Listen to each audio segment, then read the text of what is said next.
Assalamualaikum warahmatullahi wabarakatuh. Nama saya Naning Apriliana Rais dengan NIM J1B022074 dari kelas TEP2. Pada kali ini saya akan memaparkan kembali materi presentasi hidrologi teknik dan agroklimatologi mengenai pengaruh unsur iklim terhadap pertumbuhan tanaman. Adapun macam-macam dari unsur iklim yang akan saya paparkan yaitu hujan, suhu, kecepatan angin, kelembaban udara, intensitas cahaya, serta evaporasi.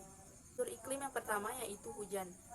Hujan di sini sangat berpengaruh terhadap pertumbuhan tanaman karena hujan berkaitan langsung dengan nutrisi yang diperlukan oleh tanaman yaitu air. Jika air yang ada pada tanaman kurang, itu akan menghambat proses fotosintesis atau perolehan makanan pada tanaman sehingga menyebabkan terhambatnya pertumbuhan. Jika air yang ada pada tanaman terlalu tinggi, maka hal itu juga akan berdampak negatif pada kerusakan tanaman karena mempercepat lajunya pertumbuhan hama penyakit.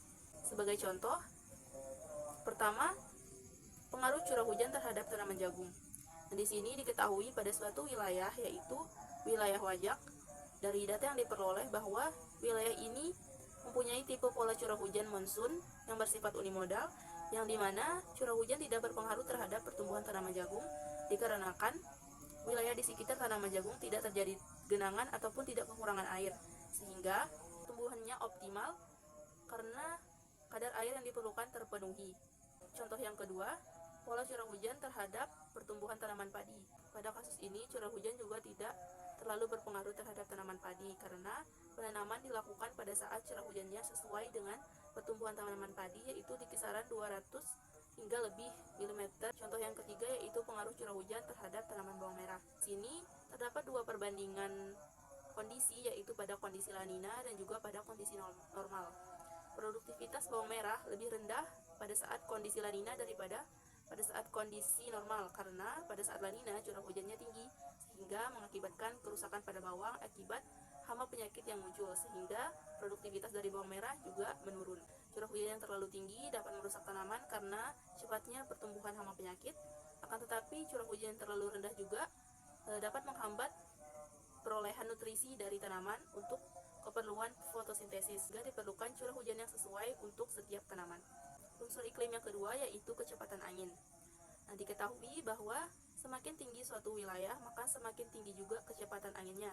Semakin tinggi kecepatan angin juga akan berpengaruh terhadap pertumbuhan tanaman karena berkaitan langsung dengan evaporasi atau evapotranspirasi pada lingkungan tanaman. Sebagai contoh di sini, pengaruh kecepatan angin terhadap evapotranspirasi pada pertumbuhan tanaman stroberi. Berdasarkan data yang telah diperoleh bahwa kecepatan angin ini tidak cukup berpengaruh terhadap tanaman stroberi ini karena tanaman stroberi ini ditanam pada wilayah yang sesuai dengan syarat tumbuhnya, yaitu pada ketinggian di antara 1000 sampai 1500 mdpl.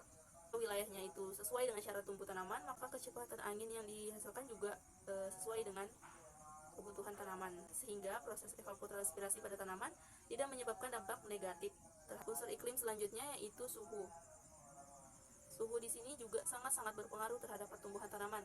Apabila suhunya terlalu tinggi, hal itu akan mempercepat proses evaporasi atau evapotranspirasi pada tanaman, sehingga menyebabkan tanaman kehilangan air atau nutrisi yang diperlukan. Contohnya di sini pada suatu wilayah tinggi terhadap pertumbuhan dan hasil tanaman padi. Di wilayah ini terjadi perubahan iklim yang ekstrim sehingga menyebabkan suhunya tinggi. Sehingga mengakibatkan tanaman padi yang ada pada daerah ini mengalami penurunan produktivitas sebesar 50%. Karena proses evapotranspirasi pada tanaman padi terjadi begitu besar sehingga tanaman tidak dapat tumbuh dengan optimal. Unsur iklim selanjutnya yaitu kelembaban udara. Kelembaban udara di sini juga berkaitan dengan suhu. Kelembaban udara di sini berkaitan dengan kandungan air yang berada pada udara, yang dimana berkaitan langsung juga dengan suhu. Apabila suhu di udara terlalu tinggi, maka penguapan yang dihasilkan juga tinggi, sehingga kelembaban udaranya menjadi rendah. Kelembaban udara yang tinggi dapat menyebabkan timbulnya penyakit atau hama pada tanaman, sehingga menyebabkan penurunan produktivitas akibat kebusukan. Dan kelembaban yang terlalu rendah juga akan menghambat pertumbuhan tanaman. Sebagai contoh di sini pada tanaman padi dan juga tanaman tembakau. Pada kasus ini kelembaban ini berkorelasi positif terhadap tanaman padi karena tanamannya tanam sesuai dengan keadaan suhu tertentu, sehingga kelembabannya juga tidak begitu berpengaruh terhadap tanaman padi tersebut. Nah, akan tetapi pada tanaman tembakau ini kelembaban udara cukup berpengaruh karena dapat menyebabkan penyakit fatik pada tanaman tembakau. Akan tetapi penyakit yang terjadi pada tanaman tembakau ini akan terjadi apabila kelembaban udaranya tinggi pada bulan lembab. Unsur iklim selanjutnya yaitu intensitas cahaya dan radiasi matahari. Intensitas cahaya ini berkaitan langsung dengan suhu. Unsur iklim selanjutnya yaitu intensitas cahaya dan radiasi matahari, yang dimana intensitas cahaya berpengaruh juga terhadap suhu. Apabila intensitas cahayanya tinggi, suhunya juga akan tinggi. Pada contohnya, kali ini terdapat dua pengujian pada tanaman selada, yaitu pada pengujian tanaman ternaung dan juga tidak ternaung.